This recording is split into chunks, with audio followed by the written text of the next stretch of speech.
Hello everyone, আমি বিশ্বজিৎ দাস বিজয়। আমাদের আজকের টিউটোরিয়ালের বিষয় হচ্ছে সাইবার লিঙ্ক পাওয়ার ডিরেক্টর। এটি মূলত ভিডিও এডিট করার একটি অ্যাপ। আমি আজকের এই ভিডিওতে আপনাদের এই অ্যাপটির ফিচারগুলো সম্পর্কে হালকা কিছুটা ধারণা দিব এবং দেখাবো এটি কিভাবে ব্যবহার করতে হয়। তো চলুন সরাসরি মূল ভিডিওতে যাওয়া যাক। অ্যাপটি ওপেন করলে প্রথমে এরকম একটি ইন্টারফেস আসবে। নতুন একটি ভিডিও ক্রিয়েট করার জন্য আমরা ক্রিয়েট এ নিউ প্রজেক্টে ক্লিক করব। ক্রিয়েট এ নিউ প্রজেক্টে ক্লিক করার পরে এরকম একটি পেজ আসবে যেখানে আমাদের প্রজেক্ট নেম লিখতে হবে। তো আমরা এখানে যেহেতু একটা স্যাম্পল ভিডিও টিউটোরিয়াল তৈরি করব, সেহেতু আমরা এখানে এটার নাম দিতে পারি যে স্যাম্পল ভিডিও টিউটোরিয়াল। নাম দেওয়ার পরে আমরা অ্যাসপেক্ট রেশিও সিলেক্ট করব 16:9। এরপর আমাদের সামনে এরকম একটি ইন্টারফেস আসবে। এরপর আমরা আমাদের প্রয়োজন অনুযায়ী ভিডিও সিলেক্ট করার জন্য আমাদের গ্যালারি অংশ থেকে নিতে পারি। তো প্রথমে আমাদের এরকম ভিডিও সিলেক্ট করে প্লাস আইকনে ক্লিক করলে আমাদের ভিডিওগুলো চলে আসবে। ভিডিও সিলেক্ট করা হয়ে গেল আমাদের। এরপর আমরা ভিডিওতে ক্লিক করলে দেখতে পাবো অনেকগুলো ফিচার চলে এসছে। তো প্রথমেই যে ফিচারটি রয়েছে সেটি হচ্ছে স্পিল্টে ক্লিক করলে আমরা ভিডিওগুলোকে কাটতে পারবো। যে অংশটা আমাদের এক্সট্রা রয়েছে, আমাদের দরকার নেই, সেগুলো আমরা স্পিল্টের মাধ্যমে কেটে ভিডিও থেকে বাদ দিয়ে দিতে পারি। তো আমি আমার প্রতিটা ভিডিও থেকে কিছু কিছু অংশ বাদ দিয়ে দিচ্ছি। ভিডিওটি কাট করার পরে আমরা ডিলিট বাটনে ক্লিক করলে অতিরিক্ত অংশটি ডিলিট হয়ে যাবে। তো আমরা প্রত্যেকটা ভিডিওর বাড়তি অংশ ডিলিট করে দিচ্ছি।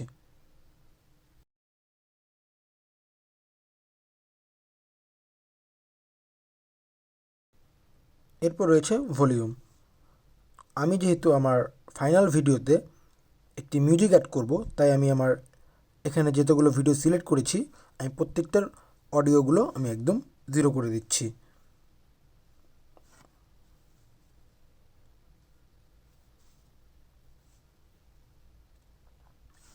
এরপর রয়েছে ফিল্টার। তো ফিল্টারে ক্লিক করলে আমরা দেখতে পাবো অনেকগুলো ফিচার চলে আসছে ফিল্টারের। তো আমি এখান থেকে একটি ফিল্টার ইউজ করব যেটি আমার কাছে খুবই ভালো লাগবে, সেই ফিচারটি আমি ইউজ করব আমার ভিডিওতে। তো আমি দেখছি যে কোনটি আমার কাছে খুব ভালো লাগে। তো এই ফিল্টারটি আমার কাছে ভালো লেগেছে, তো আমি ফিল্টারটি ইউজ করছি। এরপর রয়েছে অ্যাডজাস্টমেন্ট।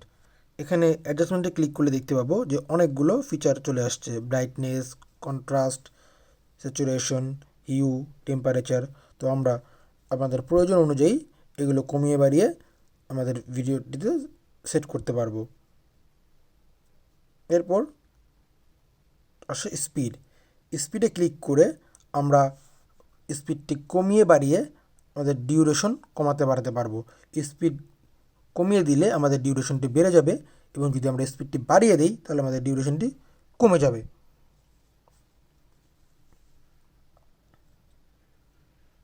এরপর রয়েছে ইফেক্টে ক্লিক করলে আমরা দেখতে পাবো এখানে অনেকগুলো ইফেক্ট চলে আসবে। তো আমরা আমাদের পছন্দ অনুযায়ী যে ইফেক্টটি ভালো লাগবে আমরা এখানে সেই ইফেক্টটি ইউজ করব।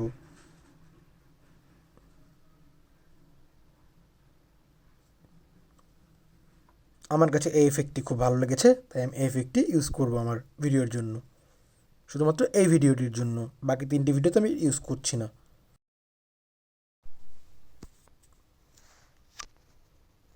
এরপর রয়েছে স্ক্রিন স্মুথার। আপনারা যারা মুখমণ্ডলের ছবি এডিট করবেন তাদের জন্য এটি প্রযোজ্য হবে, কারণ আমি যেহেতু কোনো ফেস এডিট করছি না সেহেতু আমি এটি ইউজ করব না। এরপর রয়েছে প্যান অ্যান্ড জুম। তো প্যান অ্যান্ড জুমে ক্লিক করলে প্রথমে কাস্টম মোশনে ক্লিক করতে হবে। কাস্টম মোশনে ক্লিক করার পরে আপনারা আপনাদের ভিডিওটি চাইলে এন্ড পজিশন বা স্টার্ট পজিশনে যেয়ে ভিডিওটি জুম করতে পারবেন। তো আমার যেহেতু জুম করার প্রয়োজন নেই, তাই আমি জুমটি করছি না।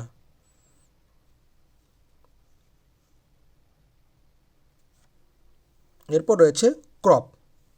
ক্রপে ক্লিক করে আপনারা আপনাদের ভিডিওটি আপনাদের প্রয়োজন অনুযায়ী ক্রপ করতে পারেন। আমি আমার ভিডিওটিকে হালকা একটু ক্রপ করে দিলাম। এরপর রয়েছে রোটেট। রোটেটে ক্লিক করে আপনারা আপনাদের ভিডিওটিকে রোটেট করতে পারেন। এরপর রয়েছে ফ্লিপ। ফ্লিপে ক্লিক করে আপনারা আয়নার মতো করে আপনাদের স্থান পরিবর্তন করতে পারেন। যেহেতু আমার ভিডিওতে এদিকে ভালো লাগছে না, সো আমি আবার ফ্লিপে ক্লিক করে আমার পূর্বের জায়গায় ফিরে যাচ্ছি। এরপর রয়েছে ডুপ্লিকেট। আপনি যে ভিডিওটি সিলেক্ট করে ডুপ্লিকেটে ক্লিক করবেন, সেই ভিডিওটি আরেকটি ভিডিও তৈরি হয়ে যাবে সেখানে। তো আমার যেহেতু দরকার নেই, সেহেতু আমি ভিডিওটি কেটে দিচ্ছি। এরপর রয়েছে স্টেবিলাইজার। স্টেবিলাইজিং হচ্ছে আমাদের ভিডিওগুলো যদি একটু শেক থাকে, তাহলে আমাদের ভিডিওটাকে এর মাধ্যমে স্টেবিলাইজ করে ফেলে। আমি স্টেবিলাইজিংটা কেটে দিচ্ছি। এরপর রয়েছে রিভার্স। রিভার্সে ক্লিক করলে আপনার ভিডিওটি আপনি রিভার্সে দেখতে পারবেন। এই অ্যাপটি অনেকটা প্রিমিয়ার প্রোর মতো। আপনি এখানে ইন্ট্রো দিতে পারবেন, আপনার নাম দিতে পারবেন এবং একাধিক ব্যক্তি থাকলে ভিডিও শেষে আপনি নাম স্ক্রল করতে পারবেন। এরপর সেকেন্ড লেয়ারে যে একটি ভিডিও সিলেক্ট করব। ভিডিও সিলেক্ট করার পর ভিডিওটিকে টাইম লাইনে নিয়ে আসবো সেকেন্ড লেয়ারে। তো এই ভিডিওটি আমি দেখাবো যে একটি ঘোড়া আমার যে মূল ভিডিও সেই ভিডিওর মধ্যে আছে, কিন্তু ভিডিওটি এখন দেখাচ্ছে ব্যাকগ্রাউন্ড আছে, কিন্তু তখন ব্যাকগ্রাউন্ড থাকবে না। এর জন্য ভিডিওটি আমি প্রথমে ঘোড়াটিকে ছোট্ট একটি ক্লিপে নিয়ে নিচ্ছি স্পিল টুল ব্যবহার করে। এবার ভিডিওটি আমি যেই ভিডিওর মধ্যে বসাতে চাই সেই ভিডিওর নিচে নিয়ে আসবো। এরপর আপনারা এখানে দেখতে পাচ্ছেন অনেকগুলো ফিচার রয়েছে, যেমন ভলিউম, ফিল্টার, অ্যাডজাস্টমেন্ট, অপাসিটি। এগুলো আপনারা কমিয়ে বাড়িয়ে নিতে পারেন আপনাদের প্রয়োজন অনুযায়ী। এবার আমি ঘোড়াটিকে আমার সুবিধা মতো জনক স্থানে বসাবো। এরপর আমরা ক্রোমা কি ইউজ করব। এরপর যে কালারটি রয়েছে আপনার ঘোড়ার ব্যাকগ্রাউন্ডে, সেই কালারটি ইউজ করে আপনি অনায়াসেই কালারটি ডিলিট করে দিতে পারেন।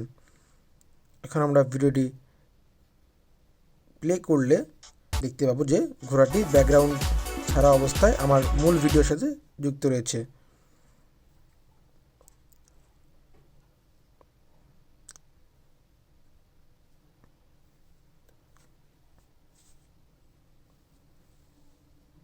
আমি এখন ঘোড়াটিকে ফ্লিপ টুলের মাধ্যমে আমার দিকে ঘুরিয়ে দিলাম। এটা দেখতে পাচ্ছেন ঘোড়াটি এখন আমার দিকে ঘুরে রয়েছে।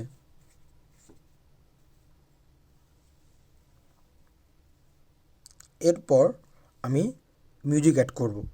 তো আপনারা দেখতে পাচ্ছেন মিউজিকে ক্লিক করার পর এখানে অনেকগুলো মিউজিক চলে আসছে। তো এখানে আপনি যদি আগে থেকে ডাউনলোড করে রাখেন সেটা পাবেন, এবং আপনি ড্রাইভ থেকে পাবেন। আমি যেহেতু ডাউনলোড করে রেখেছিলাম, তো আমি এখানে ডাউনলোড করা মিউজিকটি অ্যাড করে দিচ্ছি। তো মিউজিকটি অনেক বড় হয়, আমি মিউজিকটিকে ছোট করে কেটে নেব। তো ভিডিওটিকে কাটার জন্য মিউজিকটি আমি এখানে স্পিল টুলের ব্যবহার করব। আমার প্রয়োজন অনুযায়ী যেটুকু দরকার আমি সেই পর্যন্তই মিউজিকটিকে রাখব। বাকিটুক আমি ডিলিট বাটনে ক্লিক করে কেটে দিব। দেখতে পাচ্ছেন মিউজিকটি অ্যাড হয়ে গেছে আমার ভিডিওতে। এরপর আমরা ভিডিওর জয়েন্টে ট্রানজ্যাকশন বসাবো। ভিডিওর জয়েন্টে এসে ক্লিক করলে দেখা যাবে অনেকগুলো ট্রানজ্যাকশন চলে এসেছে। তো আপনি আপনার পছন্দ মতো ট্রানজ্যাকশনগুলো ব্যবহার করতে পারবেন। তো আমি এখানে ওয়াইপ ট্রানজ্যাকশনটি ইউজ করব। ওয়াইপ ট্রানজ্যাকশনটি সিলেক্ট করে প্লাস বাটনে ক্লিক করলেই ট্রানজ্যাকশনটি অটোমেটিক চলে আসবে ভিডিওর জয়েন্টে। তো আমি এভাবে প্রতিটা ট্রানজ্যাকশন বসাচ্ছি আমার 3টা জয়েন্টে। এরপর আপনি ক্লকে ক্লিক করলে আপনি ডিউরেশনটা কমে যেতে পারবেন ট্রানজ্যাকশনের। বোঝা যাচ্ছে যে আমি ভিডিওতে ট্রানজেকশন ইউজ করেছি। তো আপনারা এভাবে ট্রানজেকশনগুলো ব্যবহার করতে পারবেন।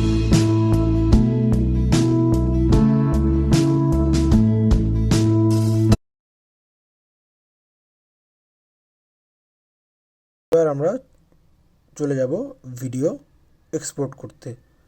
এক্সপোর্ট করতে হলে আমাদের উপরের একদম উপরে ডান সাইডে ক্লিক করলে আমরা দেখতে পাবো অনেকগুলো অপশান আসবে। এখানে সেভ টু গ্যালারিতে আমরা ক্লিক করলে দেখতে পাবো যে ভিডিওর কিছু রেজুলেশন এসেছে। তো আমি ফুল এইচডি রেজুলেশনটি সিলেক্ট করছি। সিলেক্ট করার পর প্রডিউসে ক্লিক করলে দেখতে পাবো আমার ভিডিওটি তৈরি হচ্ছে। ভিডিওটি তৈরি হতে কিছুটা সময় লাগতে পারে, তো সেই জন্য আমরা একটু অপেক্ষা করব।